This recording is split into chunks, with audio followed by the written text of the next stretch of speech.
There hasn't been a new asset class since the bond market was created in 1693. Well, now there's a new asset class, and it is the digital asset space. The question is, are you participating? Hey, what's going on, guys? It's the Crypto Siege with another day in the life, in the crazy life that is the digital asset space. Happy Saturday to you. Guys, listen, I am going to do a video on here on why Ripple in Brazil is bigger than what most people think.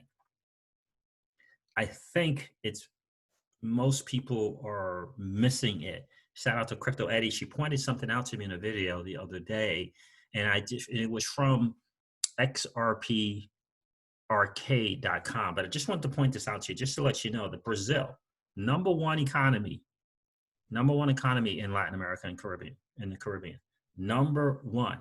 Brazil potentially, or maybe is part of BRICS, right? Potentially leaving BRICS. And what's most important about that, I believe, is that Brazil is in a position to do what it is that they choose to do that is the best thing for their economy. Brazil, again, the number one country in Latin America, is in a position to do what it wants to do or needs to do for its economy, and it's not beholden to another economy or nation, if you understand what I'm saying. And so, listen, do you think the people from Brazil are paying attention to what happened to the Venezuelan peso? Do you think the people in Brazil are paying, the governments especially, are paying attention to what happened to the fiat currency in Argentina and the fiat currency in Venezuela? Of course they are. Of course they are. So listen, I'm going to share something from XRP Arcade just to kind of help you kind of put some things together. Shout out to Leonidas, those people over there at xrparcade.com. If it's more than one, they do an absolutely outstanding job. So Banco Rendimento becomes the first bank to join Ripple's cloud service. And I think, I don't know, maybe, did we miss it?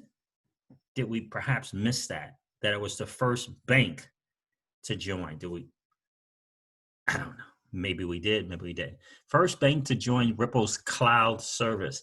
So Banco Rendimento, a Brazilian bank founded in 1992, joined RippleNet back in January 2019, almost 1.5 years later. Rendimento has become the first bank.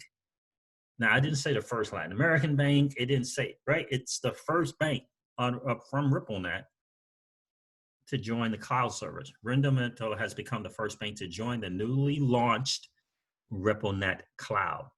RippleNet Cloud was introduced only a few weeks ago by Ripple's Vice President of Product, Amir Sarhangi. Forgive me if I butchered that up. RippleNet Cloud allows customers to send and receive payments with one integration and a common Ripple payment object. And that's the phrase that I'm very, very intrigued by. And for me, perhaps that common Ripple payment object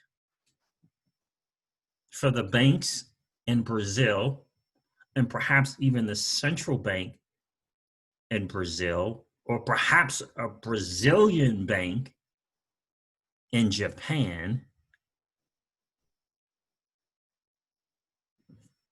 could be the Rendimento Bank. A common Ripple payment object amongst all customers on RippleNet, meaning less friction and more standardization when customers are ready to scale. So you get, my thinking is if that's the hub, if Banco Rendimento is the hub, right, it can now integrate with the Brazilian bank in Japan and other banks, and perhaps the central bank in Brazil. Perhaps.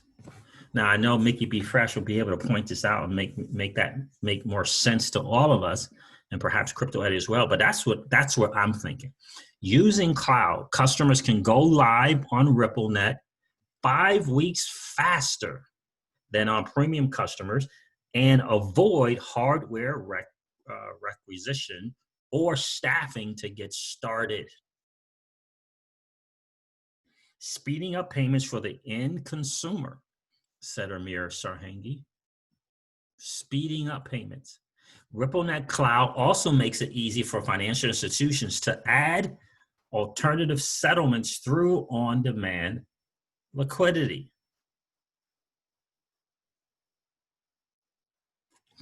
So you see what I'm saying? So the bank Rendimento is on the cloud. RippleNet partner on the cloud. And if there's an API integration that's allowed for others that might not perhaps be on RippleNet, but they can, via this particular bank, access the ODL service. That's what it feels like to me, right? That's what it feels like. Ripple Cloud also makes it easier for financial institutions to add an alternative settlement through on-demand liquidity. So the Rendimento is on the cloud, in the cloud, on the cloud. But others out there perhaps are not, or may not even need to be on RippleNet. But because this bank is, through the API integration that they talked about, perhaps they can and get access to the ODL. So perhaps the central bank, again, perhaps the Central Bank of Brazil, through the Banco Rendimento, will be able to access this on-demand liquidity. Cloud customers can also maintain and make new connections more easily through one API for all of their RippleNet connections. Through one API for all of their RippleNet connections, added Mr. Sarhangi. I hope I'm saying your name right, my friend. Cloud solutions are cheaper to deploy and manage compared to on-premises solutions.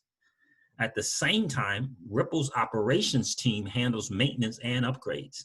This reduces customers' expenses, allowing them to pass these savings to consumers in the form of lower costs and more competitive rates. Additionally, financial institutions on RippleNet Cloud cut down on their hardware and staffing management expenses and take full advantage of Ripple's operations and technical services teams monitoring and support around the clock. According to a press release on Cointelegraph Brazil, Banco Rendimento, one of Ripple's first partners in Brazil, is also the first to join. I read that already. The bank became the first in the banking industry to join. Read that already. In this way, all Banco Rendimento services based on the common RippleNet will be migrated to RippleNet in the cloud. The use of cloud-based services, which we all know, blockchain as a services, AWS, these are big-time services, as in services based on data storage and control entirely in the cloud, has become increasingly common in different industry segments.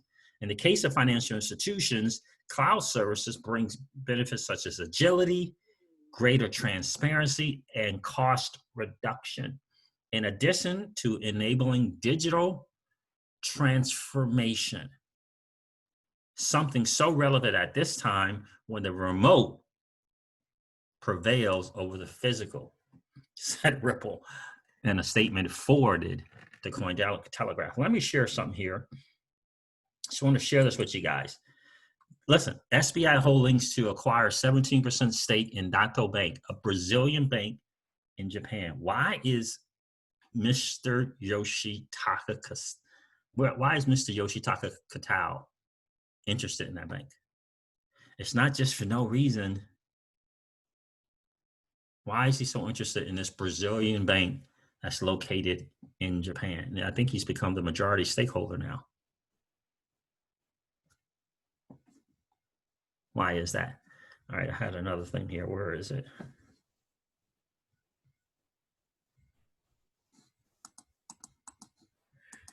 Where is my thing?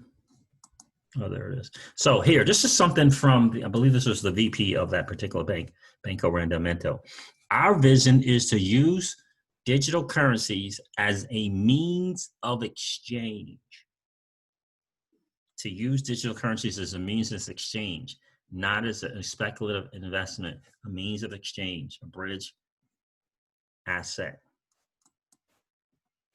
right? A bridge asset. Let's go over to this article here from Crypto Newswise. Ripple confirms new XRP-based payment corridor for Brazil. And I'm going to go over just some of his summaries. Jake. The head of global banking at Ripple explained in an interview that the company is currently actively working on the development of an ODL and thus XRP-based payment corridor for Brazil. Brazil could be the springboard for Ripple's ODL expansion into other Latin American countries such as Chile, Peru, and Argentina. Let me share something with you from Margine Delatine, and hopefully the audio is going to work on this. Hopefully, guys, the audio is going to work on this. We shall see. I think the way that the correspondent banking is working is precisely based on this nostro vostro, and this is creating lots of trapped capital. Now, the thing is, okay, is there any way of doing that? And I think I refer that to in the beginning of one of the question is there any way to source on-demand liquidity? And this is not necessarily for US dollar or euro, it's more for markets that you don't necessarily want to keep liquidity, and you want to really move funds when you need it. So the way that we are working on this, and this is a live product that it is used in multiple corridors, is using XRP, which is our native crypto assets, as a bridge between the two let's say fiat currencies. And this is completely revolutionizing actually the way that the pre-funding is happening today. So you really on the fly, you move funds. And we extend these services now to more and more corridors, typically corridors, exotic corridors with lots of challenges, like Philippines, very soon in Brazil. So there are, let's say there is a big agenda and roadmap on that. So this is changing the nostro-vostro relationship. This is changing the nostro-vostro relationship. This is changing the nostro-vostro relationship. I think this is bigger than what a lot of people are suspecting or believing. But listen, I'm going to read a couple paragraphs from here. There has been long speculation that Ripple could expand into Brazil with its on-demand liquidity. It's no longer speculation. Currently, Ripple's partners banks in Brazil use only the Ripple net. However, as Margine Delatine, head of global banking at Ripple, revealed a few days ago in an interview with Future and On Finance YouTube, this could soon change.